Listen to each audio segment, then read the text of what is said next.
With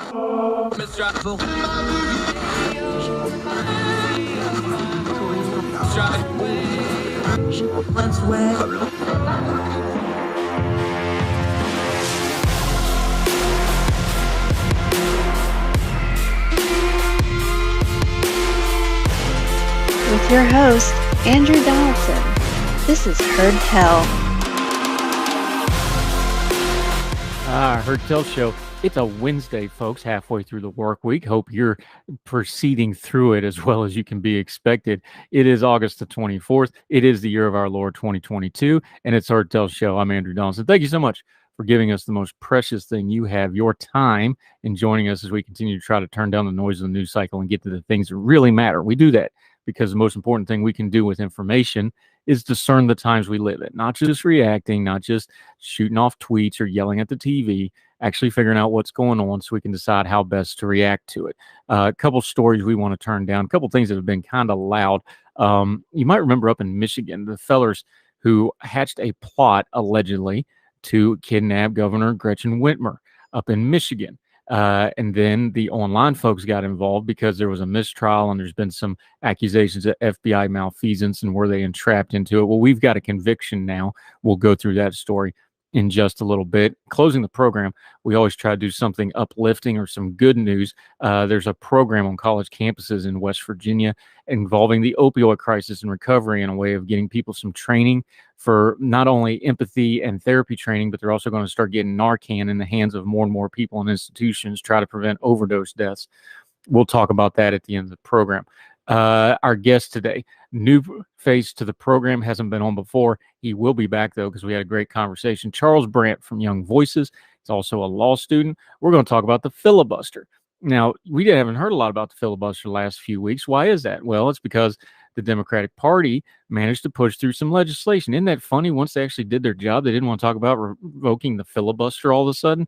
After 18 months of talking about the filibuster, we're going to go back and review that because that's part of turning down the noise. It's not just in the moment. It's going back and going, why did we debate something that never happened? Well, and to be fair here, it's not just a Democratic thing, because remember, President Trump wanted to get rid of the filibuster and Mitch McConnell bucked back against him and didn't do it. This is going to come up every time we have a slim majority who's not going to get what they want. They're going to get rid of the filibuster. So let's do some review and let's project ahead, talk about the filibuster. Charles Bradt, great Young Voices contributor, sharp guy. Enjoyed our conversation with him. He's our guest today. Hang around for that. But first, we got some inside politics stuff we got to talk because it's going to cross a lot of streams and it goes to what's going on in this midterm election right now. Now, one of our core principles here is there's no such thing as a leak. If people don't want stuff out, it doesn't get out. If a story gets out, it's because somebody wants it out, especially in politics, because these folks usually know what they're doing. I'm going to give you another little inside tip that I got taught because I didn't know it either when I first started doing this with writing in media. Somebody very, very smart and somebody who had been there and has done this before and has done media for a long time since told me a long time ago, when you're dealing with Congress and the Senate, pay attention to the staffers and pay attention to the fundraisers, because if you're paying attention to them, you're going to know where the elected officials are going to wind up because those folks know what's actually really going on. So a lot of times when you have leaks, you have things going on, you have counter narratives going out. Those are the staffers working on behalf of their primaries. That's how these stories get circulated around. I give you that background because listen to this story. We're going to work off of Axios part here. Senator Rick Scott. Now, you remember back in the spring, he released that ridiculous manifesto with his talking points. It was supposed to be like a new contract with America kind of thing, and everybody basically mocked it and laughed it. In fact, his own party was pretty upset about it, including Mitch McConnell, Senate Minority Leader. There's been a little bit of heat between the Scott camp and the McConnell camp ever since, and on a couple other levels. Oh, by the way, Rick Scott is in charge of the National Republican Senatorial Committee. Now, that's the fundraising arm. I know this is a little wonky, but you need to know these things. That's the fundraising arm for the Senate that's supposed to be promoting candidates and spreading money and getting the majority back for the Republicans. That's his job. That's what he's supposed to do. What has happened over the last few months, especially the last year and a half, Scott wants to be president. And he's been accused by some, including in his own party, of using the NRSC as his stepping stone to set up his own presidential campaign. That's the backdrop to this. So Remember, no such thing as a leak. All of a sudden, on Tuesday, it comes out that Rick Scott, this is from Axios, is spending part of his congressional recess on a luxury yacht in Italy with his family after criticizing President Biden for vacationing in Delaware. Axios has learned. Quick pause. The vacation thing is stupid. It was stupid when they were following Donald Trump to every single golf course. It was stupid when they follow Biden every time he goes home to Delaware, although he doesn't get as much gruff in the media than President Trump did because, media likes President Biden a whole lot more. I do think Trump paid golf way too much, but let's be honest here. This is a bipartisan thing. Everybody's going to gripe every time the president takes a vacation. The president is always in contact. It doesn't really matter if he's in the Oval Office or not. It's a dumb story. It's always a dumb story. However, senator on a yacht, this is not going to be a good look. Why this matters from Axios. Scott is the chair of the National Republican Senatorial Committee, whose job is to win back a GOP majority in the upper chamber. Republicans' prospects for winning back the Senate have been worsening over the course of the summer. He's already been under fire for his management of the committee and vacationing in Europe while Republicans face cash problems and rough deadlines about their midterm chances could further hurt his standing. Now, remember, last week we covered the fact that they were rerouting how a lot of the fundraising is doing, and Mitch McConnell and his arm and his political committee is starting to dump a lot of money into some Senate races that should have been pretty easy wins, like in Ohio. So this is going back to that beef between McConnell and Scott. Now, why does this matter? Somebody leaked this. Why did they leak it? Well, again, there's been a lot of heat between McConnell and Scott, and most of the last few days, the Scott people and staffers have been nipping about Mitch McConnell, but the donor base isn't happy, and Mitch McConnell isn't happy. Now, I'm just going to do a little bit of an educated guess, and I talked to a couple different people. I would not bet against this coming from the McConnell camp and putting Rick back in his place about who's who and what's what, especially because he just came out. Scott had been very vocal about mocking President Biden. Cocaine Mitch, it's hard to get one over on him. I think they set him up for this to make him look bad. Remember, this recess is all about the Senate and the House going home to campaign for the midterms. So if you're going to go get on a yacht, by the way, this is just a dumb idea. You go get on a yacht in Italy in the middle of the midterm elections when everybody else is going back to their districts and their states to try to drum up support, you're going to get a lot of flack. When you release a manifesto that everybody mocks back in the spring, trying to set up your own presidential campaign, you're going to get doubly mocked because things don't happen in a vacuum. They happen in a sequence. Rick Scott has gotten way over his skis here. He's not doing the job he's doing. But the big picture here is between Rick Scott and Mitch McConnell and the Republican Party, they're starting to feel like they're not going to get the U.S. Senate. And they're starting to jockey at whose fault that's going to be. And the establishment folks, the donors and Mitch McConnell, are going to try to put all the blame on Rick Scott. And they might have a very good point. You got that job, you got to get the job done.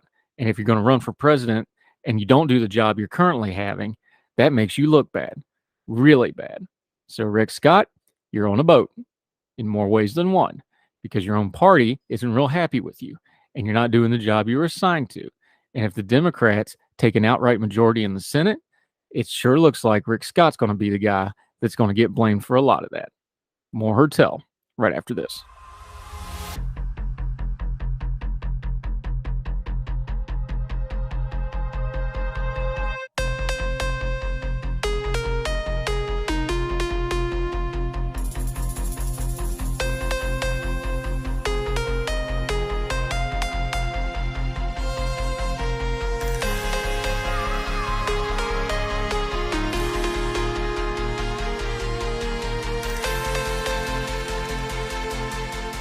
Welcome back to Heard Tell. Okay, one of the long-running stories of the last 18 months is actually something that didn't happen. We're going to recap and talk about it with our friend Charles Brand. He's a Young Voices contributor. He's doing the studying thing at GW Law. Really impressive young man. Excited to talk to him. Charles, how are you, my friend? Great to have you. I'm great, Andrew, and thank you for those kind words. Thank you for having me on. Appreciate it. You did some writing about one of the real hot political topics, and then it came for naught, and then all of a sudden it's amazing. The Senate and the House are out of session. Nobody's been talking about this for about 2 or 3 weeks. Ain't it funny how that works out? We're talking about the filibuster, of course. Let's start big picture, though, because now that this has died down, now that we listened to this for 2 years and Joe Manchin's going to end the republic and da-da-da-da-da, let's just start simple and work back through this, because I think there's a lot of lessons to learn here. But start with what the filibuster is, not the buzzword, the actual device as a legislative tool for the United States Senate. Absolutely. So the Senate filibuster is the 22nd rule of the Senate. And it provides that 60 votes, 60 senators, are necessary to invoke what is called cloture, which essentially is a motion to end debate on a bill and to put that bill on a conveyor belt to passage. Over the years, unlimited debate has been pretty universal in the Senate, going all the way back to the founding. But the modern filibuster really didn't come about until 1917, when, under the pressure of Woodrow Wilson, the Republicans in the Senate acquiesced and allowed cloture to be put in the Senate rulebook. In the 1970s, the threshold was actually lowered from 67 senators, so 2/3 of that body, the same amount constitutionally required to ratify a treaty, to 60 votes, which is now 3/5 of that body, which is 7 less, of course. So it's less onerous than it was in the 1970s. So in sum, the Senate filibuster is the 22nd rule of the Senate, and it imposes a supermajority requirement on the passage of traditional policy-based legislation. I say traditional policy-based legislation because there is a carve-out for the filibuster provided in the Congressional Budget Act of 1974. That procedure is called budget reconciliation. I'm sure many of your listeners have heard those dreaded words, budget reconciliation, dun, dun, dun. What is Joe Manchin okayed today, or what is Kristen Sinema okayed today? Well, budget reconciliation allows certain measures with budgetary impact that is beyond merely incidental, mind you, to go through the Senate, the upper chamber of Congress, with only 51 votes. And it limits debates, I believe, at 20 hours in the Senate and 10 hours between both houses. So there is no unlimited debate for bills enacted through budget reconciliation. But the Senate Byrd Rule, another institutional norm of the Senate, prevents senators from lodging policies into budget reconciliation bills, generally speaking. Those measures have to be, strictly speaking, budgetary. Yeah, and the Byrd Rule is for Robert C. Byrd, longtime senator from the state of West Virginia, who absolutely reveled in arcane measures of how the Senate worked. That's another story for another day. But he loved that kind of stuff. That's what he delved into, and that's one of the things he put in place. We all know this, of course, because we just watched the reconciliation process. We now have a more colloquial term for it called votorama that we've done twice in the last few weeks using this process. But that's all because they're trying to go around filibusters. They're trying to work around majorities. Let's just cut to the chase here. Now that we've gone through this process and people were screaming that we have to change the filibuster, and we didn't change the filibuster, and we still got this legislative package and other things. Gun control got passed. If you told anybody in the spring that gun control would get through Congress, this Senate and this Congress, they would have thought you were crazy. Yet it happened after Uvalde.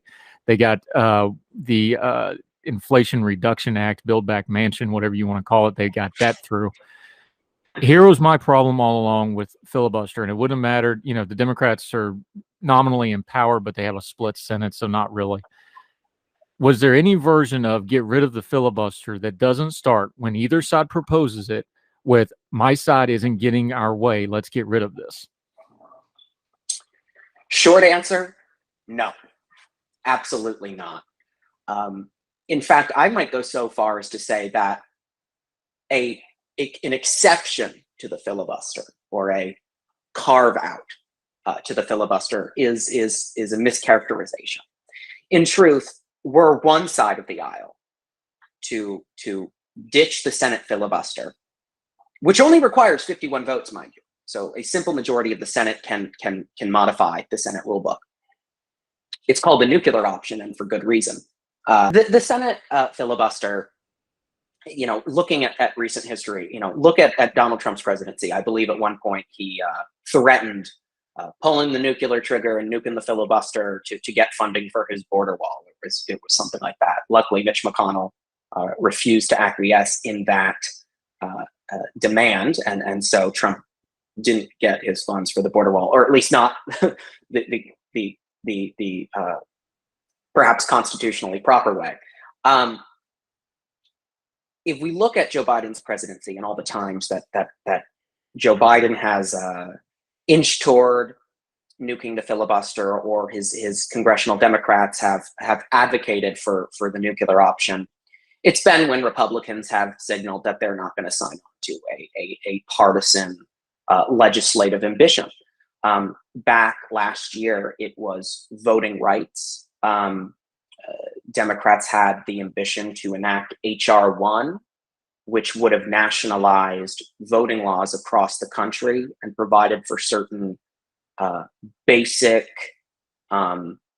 guarantees insofar as like ID is concerned. It would actually void voter ID laws in most states in the union. So there was that. It ended up getting watered down by Joe Manchin, but Republicans weren't willing to sign on to that either. Democrats have discussed doing it to codify the abortion protections enshrined in Roe versus Wade and Casey, or Planned Parenthood v. Casey. But Kristen Sinema and Joe Manchin have been resolute in their loyalty to the filibuster and in not abandoning that role. So just looking at modern history, we can see that it would appear the nuclear option is only invoked or only threatened when one side's agenda is stymied.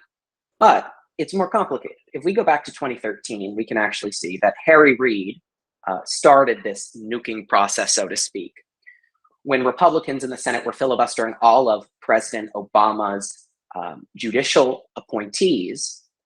Senator Harry Reid, the Senate Majority Leader from Nevada, decided to ditch the filibuster, the 60-vote threshold, for all executive appointees and judicial appointees except Supreme Court justices. That was in 2013. Well, lo and behold, in 2017, Mitch McConnell said, "Well, hey, I'll do you one better, and I'm going to ditch the filibuster for Supreme Court nominees in addition to the rest." So we kind of finished off the filibuster for nominees.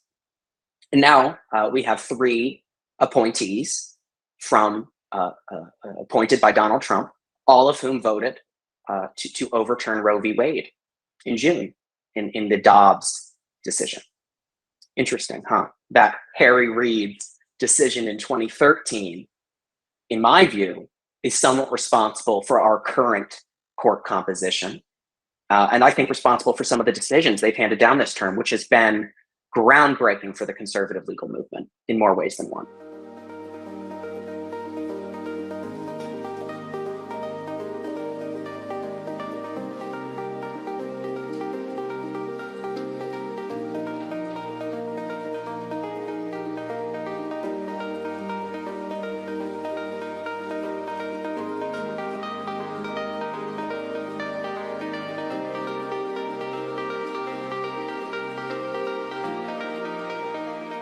Yeah, and isn't this come down to when you start talking about something that is a rule? You mentioned it's the 22nd one, so it wasn't the first, and it's not going to be the last rule of the Senate. This is self-imposed by the Senate. This isn't something, it's within the boundaries of their constitutional authority, but it's not in the Constitution. This is something that they've already done carve-outs for. They've talked about doing other carve-outs. That's the argument that they were pitching Sinema and Manchin, going, okay, well, we'll just do a voting carve-out, or we'll just do an economic carve-out, or we'll just do a, purple hippopotamus carve-out, whatever the case is going to be next week when we come back again. That's the mechanism of filibuster. The overall picture of the filibuster, though, and Joe Manchin basically made this argument in defending it, was look at how the Senate functions. If you look historically trend-wise, the Senate and Congress and the presidency, the triplicate where one party has all 3 is usually short-lived. The American people kind of like, because of their voting record, whatever they say in polling, they like split government. They kind of like the gridlock. So when you've got like a 50-50 Senate, Is it unfair to say it's kind of hard to argue that you need to get rid of this rule because you have a mandate for such and such when you have a 50-50 Senate to start with and an American voting populace that has a habit of splitting the government pretty regularly after somebody has control of all three branches, at least over the last 20-some years? I think the American people are definitely a fan of supermajority requirements for voting, at least with respect to the filibuster, in that, maybe Democrats were disappointed, or not maybe, they were extremely disappointed by some of the things that they were not able to enact. The solution is obvious, however. It's elect more Democrats in the Senate. You'll recall that in November 2020, Democrats lost very winnable Senate races in Maine, in North Carolina, and I'm sure there were others as well. They could have gotten together on an alternate timeline, sufficient votes to ditch the Senate filibuster, enact HR 1 or something similar, in addition to build back better in its original form, which would have been just massive in terms of the cost. So too would Republicans have had victories in between 2017 and 2018. Donald Trump could have perhaps passed a nationwide right to work law. He could have maybe secured additional funding for the southern border, changed immigration policies. There were still abortion protections enshrined in Roe v. Wade at that time, but now, ostensibly Republicans could take an axe to abortion protections provided for by state law. I think there might be constitutional reservations to such a piece of legislation, but the point is that it's an insurance mechanism for the opposition party. It basically ensures, okay, right now we're in the minority. We're the opposition. Well, we're able to use the filibuster to stop the legislation the majority would like to enact. Legislation that our constituents in our blue states are simply not a fan of. So during the Donald Trump presidency, that would include right to work laws, for instance. The unions are no fan. But upon Joe Biden's inauguration, Democrats would have been able to repeal, and then reverse each and every one of the aforementioned conservative victories I've just listed. They would have been able to do it with just a simple majority in the Senate. It would not be safeguarded by the 60-vote threshold. And so as a result, the policy landscape of the country would be more pendular. It would swing back and forth every 2 to 6 years as the Senate changed hands. And every election for the Senate, so every midterm even, would basically be an existential contest for legislative domination over the entire country. The filibuster, by being a minoritarian institution, one which gives disproportionate influence to the opposition party,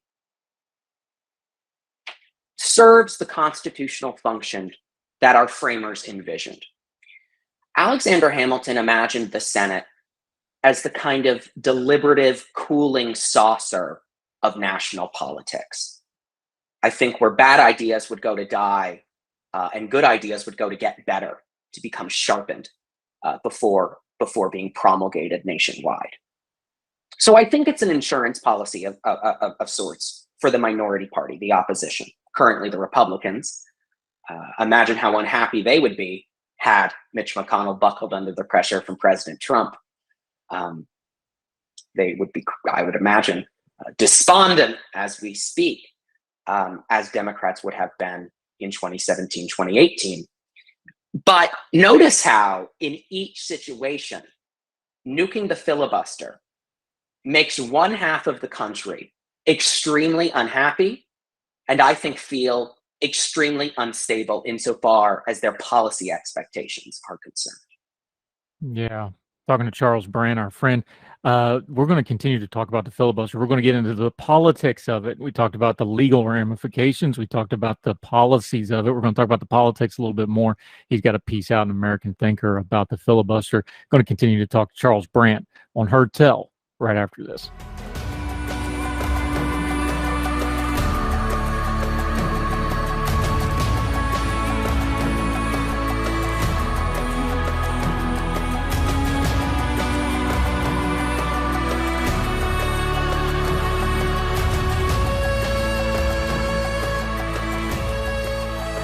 welcome back to Heard Tell. He just had a shot at chai tea, so he's ready to go. He is Charles Brand. He's our friend from Young Voices. He's a GW Law. We talked about the mechanics of this because it is a Senate rule, and those kind of get arcane and nuts and boltsy and wonky real quick. We talked about the policies of it. Let's talk the political side of this for just a minute. All for the last 2 years. And it was the Democrats pushing it. And again, it's not that the Republicans wouldn't do it. That's just how it happened to fall this time. The Democrats were basically arguing that, well, unless you either change the rules of the Senate and give us more seats in the Senate, or you do the filibuster, we're never going to get anything passed.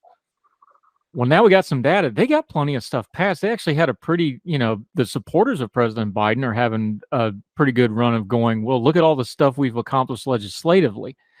That kind of hurts that argument. And then the other thing that hurts that argument is you're looking now with the benefit of hindsight, they've got a pretty good look at maybe even holding the Senate or maybe even taking it out right now. Isn't part of the discussion here that we don't talk about with the filibuster is politics change way faster than we think it is. So maybe we should be really, really slow about pulling up the old farm jokes. Like if you go out in the field and there's a fence there, it's probably there for a reason. You probably don't want to take it down. Don't we need a little bit more of that in this debate of like, okay, in the moment we have this heated rhetoric, we got to pass this right now or the earth's going to just splatter into 1,000 pieces, that kind of just insane rhetoric. And then you look at it a couple months later, it's like, man, the Democratic Party is actually in pretty good shape here, all things considered. Isn't that an argument for some moderation here? I think that's a great point. I mean, look at Joe Biden's legislative achievements. Even if you disagree, I mean, he has been, or rather the Democrats in Congress have been relatively prolific these past 2 years. They passed $1.9 trillion in spending through the American Rescue Plan. They passed about, I think, $900 billion, about $1 trillion in infrastructure spending, something Donald Trump could not get across the finish line. And they just recently okayed, I think, about $700 billion in taxes and spending for predominantly the climate lobby. So insofar as legislative accomplishments are concerned, I think Democrats have a strong case to make to their voters, their base, that they have delivered. To say nothing on the merits of what they've enacted these past couple of years. But I think you're right. Oh, it's how often have we heard this? Oh, if we don't nuke the filibuster, we're not going to get anything done. Republican obstructionism will define the entire Joe Biden presidency. Well, really, that's not true. As we've seen, a lot of what stood in the way wasn't Republicans at all, but actually Joe Manchin and Kristen Sinema. She, I think, took out certain equity provisions that she wasn't a fan of as they were going through budget reconciliation, and Joe Manchin slipped in a couple provisions that might, sweeten the situation for oil, getting oil permits or things like that. But yeah, I mean, the legislative record here suggests that they didn't need the filibuster. They perhaps needed the filibuster to enact the original version of Build Back Better, and had, Sarah Gideon beat Susan Collins in 2020,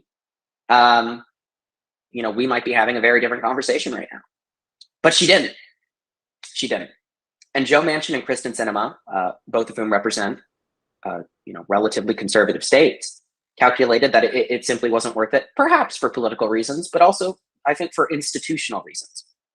They've both spoken about the negative, policy consequences that would befall the nation were the filibuster not there to kind of slow the process and call for deliberation before we enact revolutionary change.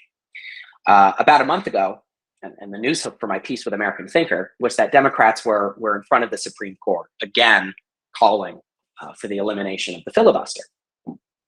There it was abortion. Specifically nuke the filibuster to codify Roe v. Wade.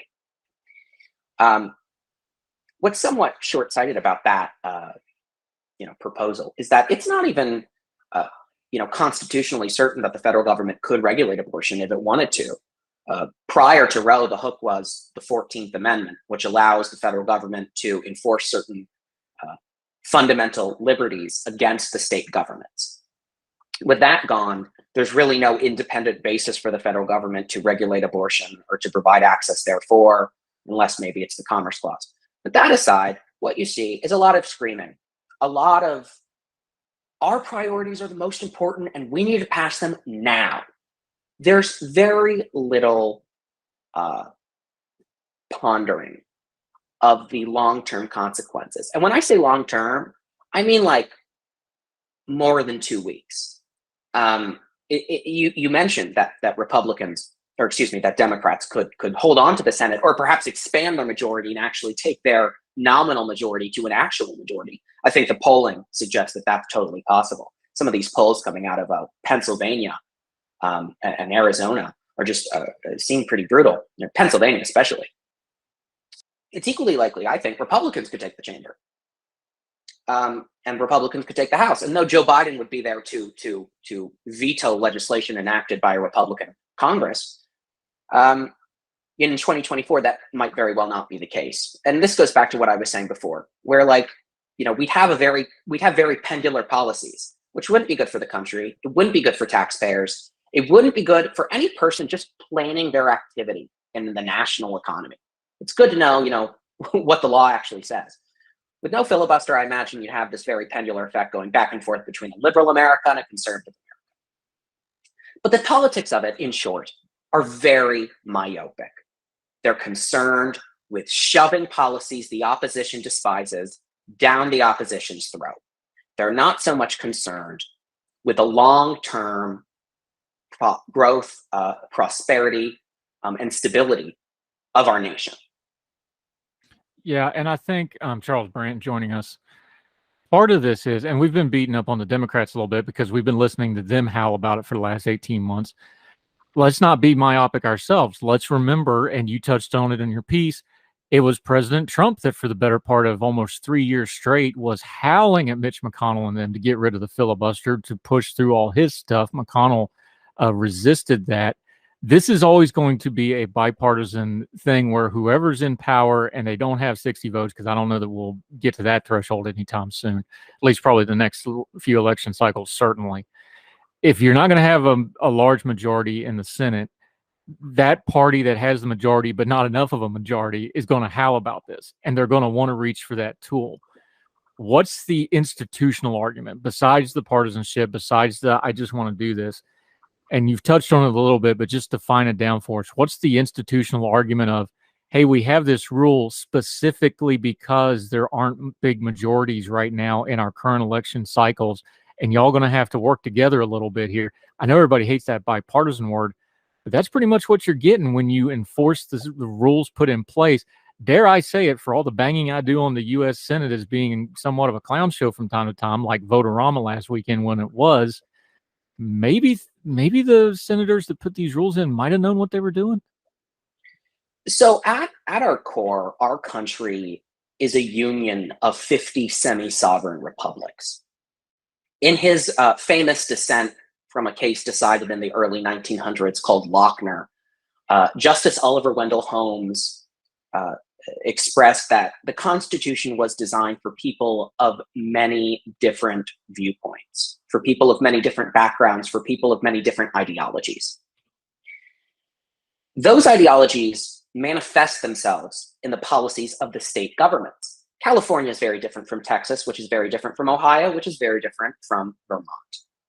Those voters have spoken, and those voters have decided to take their republic, their semi-sovereign, semi-autonomous mini republic in a certain direction, perhaps against the grain of the other states. But let us not forget that at our core, we are not a democracy.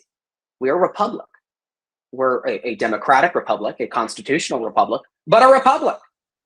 And the Senate was designed to be an anti-democratic element of that republic, one which furthers the interests of the state governments, the states as institutions, often at the expense of popular opinion.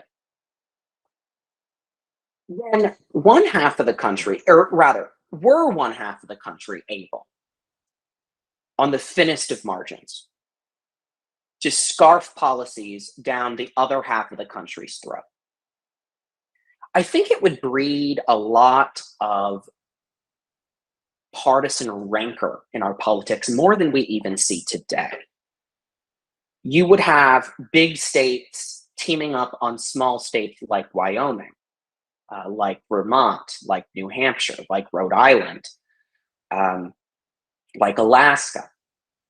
Our framers understood that rural states were always going to have different wants and needs from their urban counterparts, and now their suburban counterparts. And the Senate, which came about through something called the Connecticut Compromise, a compromise between the big states and the small states as they were working together to draft the United States Constitution, allowed the small states to have equal say to the large states, that of which they sorely lack in the House of Representatives. Mind you, California has over 50 representatives in the House.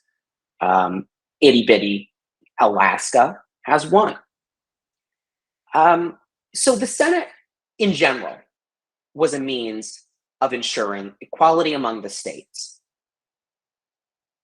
The Senate filibuster is an even more onerous anti-majoritarian requirement on top of it all, one which requires that there be a consensus among the states, a supermajority of states, before the country enact revolutionary legislation.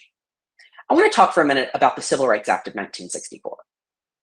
This is a monumental piece of legislation, one that was instrumental in breaking down Jim Crow and its grip on the southern states of our country.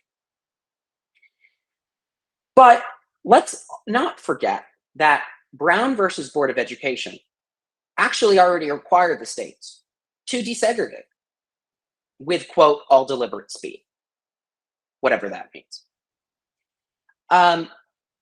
They were slow rolling it for years. The southern states were slow rolling it. And the Civil Rights Act, I think, really was what pushed the nation over the finish line to ripping Jim Crow from the roots up.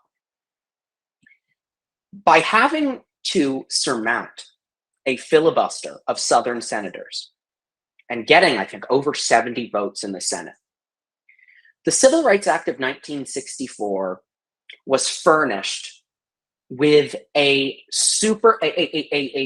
legitimizing quality to it.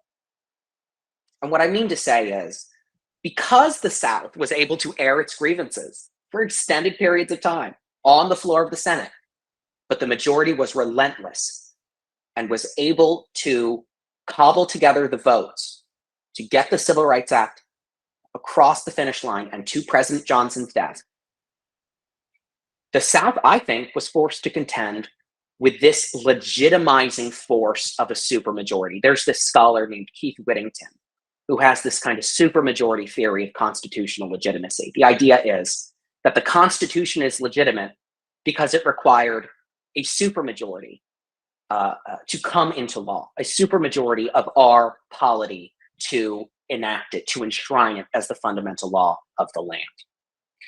How is the filibuster any different with respect to just traditional policy-based legislation enacted within the confines of the Constitution? I think it furnishes our most pivotal policies with a sort of legitimization that forces the opponents of those policies to, in a sense, accept their legitimacy as the law of the land. And I think with respect to the Civil Rights Act of 1964, having to get over those relentless, hours-long Southern filibusters, and it wasn't just one person, it wasn't just Strom Thurmond. I mean, massive delegations of Southern senators were ruthlessly attacking the Civil Rights Act of 1964. But the Republicans in the Senate, in addition to the kind of northern Midwestern Democrats, were quite consistent and were able to get together those votes. And I really think it made it a lot harder for the South to resist desegregation much longer. Since I'm on your Twitter feed, you can tell people all about yours. You can also tell them what you've got going on. Until we get you back, my friend, let folks know where they can follow you and keep up with what you got going on until we get you back on Heard Tell again. First off, thank you so much for having me, Andrew. It's been a great opportunity. Your listeners can find me on Twitter. I'm Charlie Bradt 44.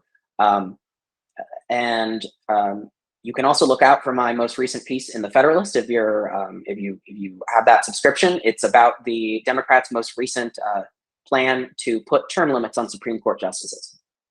Great. We'll be looking for that. We will link to all those pieces in our show notes. Like we always say, read the whole thing for yourself, decide for yourself, and go from there. Charles Bradt, we'll have you back. Great job today. Appreciate it, my friend. Thanks so much, Andrew. Have a good one. Thank you, sir.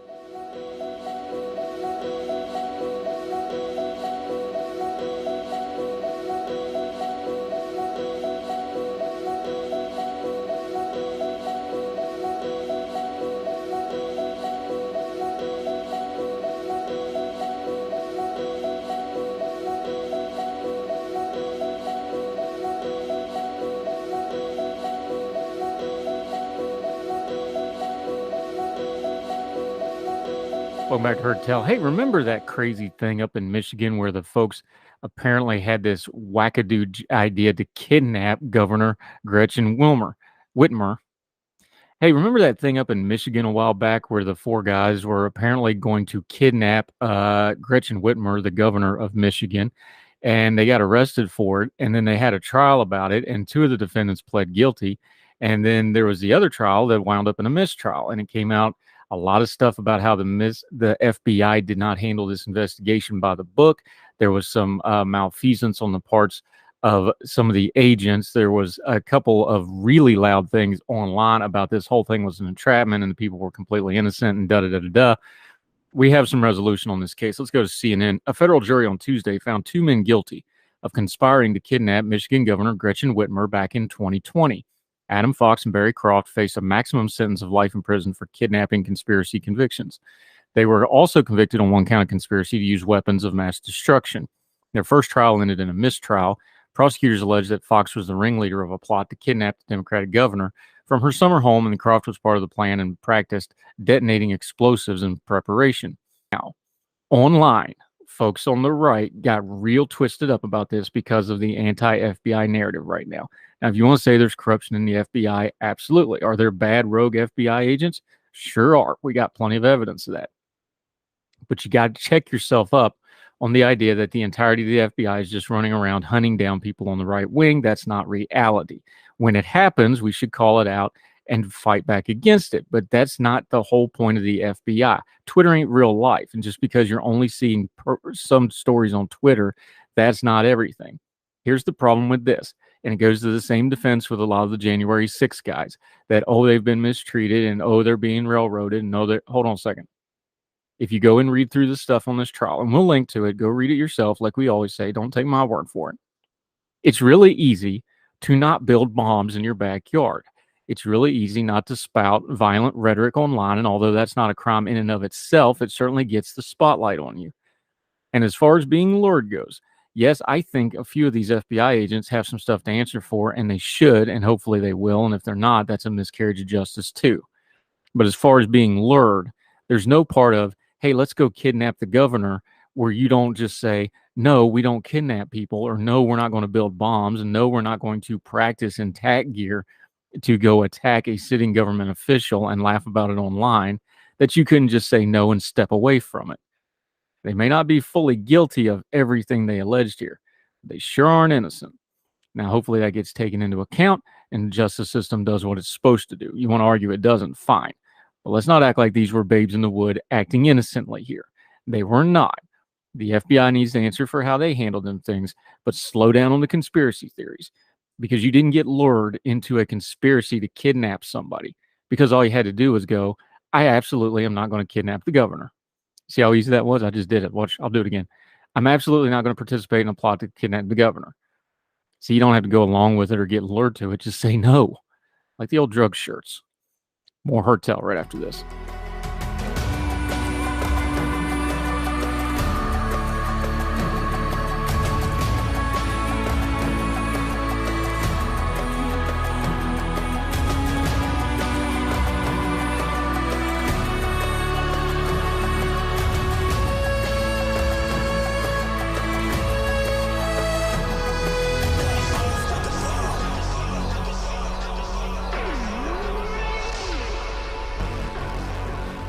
Hertel Show, I always try to end on something a little uplifting. This is one of those light and a darkness kind of things. We've covered on this program extensively the opioid crisis. We've talked about it with multiple guests. I've talked about it in When I Do Commentary. I've wrote about it, something that is absolutely devastating my home state of West Virginia, along with vast other parts of the country.